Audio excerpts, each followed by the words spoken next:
गरिबी इतकी होती की भीक मागून खायचो.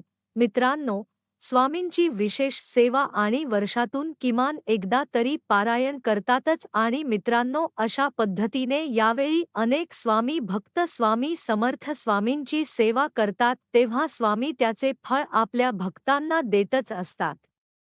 त्याचबरोबर स्वामी आपल्या भक्तांचे त्यांच्यावर आलेल्या प्रत्येक संकटातून संरक्षणही करत असतात आणि त्याचबरोबर स्वामींचा आशीर्वाद हा स्वामींच्या भक्ताच्या पाठीशी कायम असतोच. हे आपल्या सर्वांना माहीतच आहे. मित्रांनो, आज आपण असाच एक स्वामी अनुभव पाहणार आहोत. मित्रांनो, आज आपण उज्जैन येथील शैलजा ताईंचा स्वामी अनुभव जाणून घेणार आहोत. तर मित्रांनो, शैलजा ताई यांना नेमका कोणता स्वामी अनुभव आलेला आहे आणि कशा पद्धतीने या ताईंनी स्वामींची सेवा करून आपले नशीब बदललेले आहे, हे आता आपण जाणून घेऊया. तर मित्रांनो, आपल्याला आलेला स्वामी अनुभव सांगताना शैलजाताई आपल्याला सांगतात की, नमस्कार, मी शैलजा. मी आणि माझा भाऊ, आमचे आईवडील असे चौघेजण आम्ही उज्जैन येथे राहत होतो आणि तिथे आमच्या घरची परिस्थिती वाईट होती आणि आम्ही एका 4x4 च्या खोलीमध्ये राहत होतो. आमचे वडील खूपच व्यसनाच्या आहारी गेलेले होते आणि ते कोणतेही काम करत नव्हते. त्यामुळे घराची संपूर्ण जबाबदारी ही आमच्या आईवर आली. आई घराजवळ असणाऱ्या मोठ्या घरांच्या मध्ये जाऊन दोन्ही मांडी करत होती आणि अशा पद्धतीने ती आमचे घर चालवत होती. तर अशा पद्धतीने खूपच वाईट दिवस आणि अत्यंत गरिबीचे दिवस आम्हाला लहानपणापासूनच भोगावे लागले होते. घरची परिस्थिती अत्यंत वाईट असल्यामुळे मी आणि माझा भाऊ आणि दोघेही 4थी पर्यंत शिक्षण घेतले आणि तिथून पुढे शाळा सोडून देण्याचा निर्णय घेतला. परंतु आमची आई ज्या ठिकाणी कामाला जात होती, तिथल्या एका काकूंनी मला 10वी पर्यंत शिक्षण दिले. म्हणूनच त्यांच्याच या मदतीमुळे मी माझे 10वी पर्यंतचे शिक्षण पूर्ण केले आणि मला लहानपणापासून खूप शिक्षण घेऊन म्हणजेच शाळा शिकून मोठे होऊन एक ऑफिसर बनायचे स्वप्न होते आणि घरची परिस्थिती लवकरात लवकर कशी बदलता येईल, हे माझ्या डोक्यामध्ये वारंवार चालत असायचं. 10वी पर्यंत शिक्षण झाल्यानंतर आमच्या शाळेमध्ये एक शिक्षक होते आणि त्यांना मी हुशार असल्याचं कळालं आणि म्हणूनच त्यांनी माझं पुढचं शिक्षण घेण्यासाठी मला मदत केली. पुढील शिक्षण पूर्ण केल्यानंतर मी अधिकारी होण्यासाठी स्पर्धा परीक्षांची सुरुवात करायला देखील सुरुवात केली. परंतु अचानकपणे आईची तब्येत खूपच बिघडली.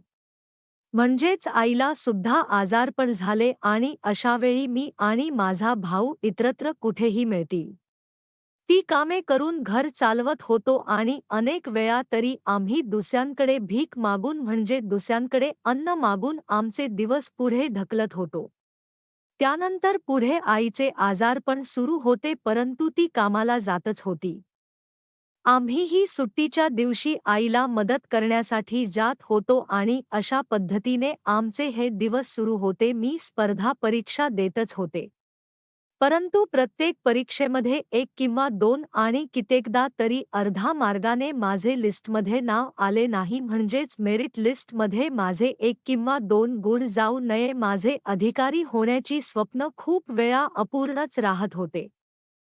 3 ते 4 वेळा मी स्पर्धा परीक्षेची परीक्षा दिली, परंतु प्रत्येक वेळी 1 किंवा अर्धा किंवा 2 मार्गाने मी मेरिट लिस्टमध्ये येत नव्हते. असंच एक दिवस आई कामाला गेली होती आणि मी घरामध्ये अभ्यास करत बसले होते. तेव्हा आमच्या घरामध्ये एक ब्राह्मण साधू आले आणि त्यांना मी भिक्षा दिली. त्यानंतर ते मला म्हणाले की, बाळा, तुझ्या कुंडलीमध्ये दोष आहे आणि तुझा आता वाईट काळ सुरू आहे. तुझ्या मागे 7.5 लागलेली आहे, त्यामुळे तुझी कोणतीहीच कामे पूर्ण होणार नाही आणि त्याचबरोबर तुला तुझे ग्रह शांती घालावी लागेल आणि पूजा घालावी लागेल, असे त्यांनी मला सांगितले. त्यावर मी लगेच त्यांना विचारले की यासाठी किती खर्च येईल. तर त्यांनी त्यासाठी खूपच खर्च येईल असे सांगितले. त्यामुळे मी तो विषय तिथेच सोडून दिला आणि त्यानंतर पुढे माझा अभ्यास मी सुरूच ठेवला.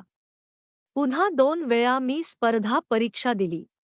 परंतु त्यावेळी सुद्धा मला अपयशच आलं आणि याच निराशेने मी अभ्यास करत करतच दुसरीकडे जॉब करण्याचा निर्णय घेतला. घराजवळच असणाऱ्या छोट्याशा कंपनीमध्ये मी जॉब करायला सुरुवात केली. अशा पद्धतीने तिथून मिळणाऱ्या थोड्या पैशामुळे आमचे घर कसेबसे चालत होते. एके दिवशी मी ऑफिसमध्ये माझ्या भविष्याबद्दलच विचार करत बसले होते. तेव्हा तिथे माझ्या ऑफिसमध्येच काम करणारी एक काकू जवळ आली आणि मला माझ्या टेन्शनबद्दल विचारल्यावर मी त्यांना माझ्या जीवनामध्ये जे काही सुरू आहे त्याबद्दल सांगितलं.